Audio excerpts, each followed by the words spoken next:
শিবের মতোই মহাসোমবারে বাবা লোকনাথের পুজো করুন, মিলবে শান্তি ও সমৃদ্ধি। বঙ্গজীবনে বাবা লোকনাথের মহিমার প্রচার খুব বেশি পুরনো না হলেও বাবা লোকনাথ আবির্ভূত হয়েছিলেন প্রায় ৩০০ বছর আগে। বাবা লোকনাথ শ্রীকৃষ্ণের জন্মদিন জন্মাষ্টমীতে ১৭৩০ খ্রিস্টাব্দের ৩১শে আগস্ট কলকাতা থেকে কিছু দূরে উত্তর ২৪ পরগনার কচুয়া গ্রামে ব্রাহ্মণ পরিবারে জন্মগ্রহণ করেন। তার পিতার নাম রামনারায়ণ ঘোষাল এবং মাতা কমলা দেবী। তিনি ছিলেন তার বাবা মায়ের চতুর্থ পুত্র। এই ত্রিকালযোগ্য মহাযোগী নাকি নিজেই নির্দেশ দিয়ে গিয়েছিলেন প্রয়াণের ১০০ বছর পরে তার লীলাকথা প্রচার করতে।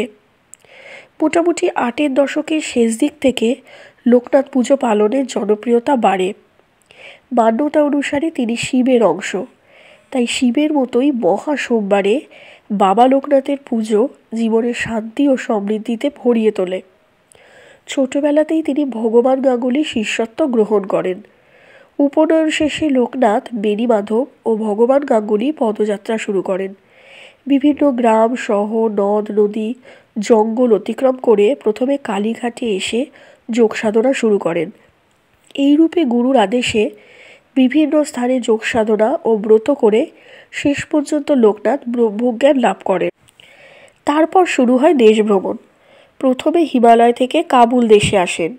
সেখানে মোল্লা সাদি নামে এক মুসলমানের সঙ্গে কোরআন, বেদ সহ বিভিন্ন শাস্ত্র নিয়ে আলোচনা করে ইসলাম ধর্মের তত্ত্বজ্ঞান লাভ করেন।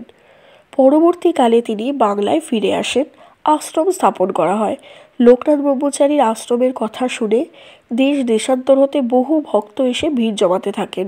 অল্প সময়ের ব্যবধানেই বাবার আশ্রম তীর্থভূমিতে পরিণত হয়।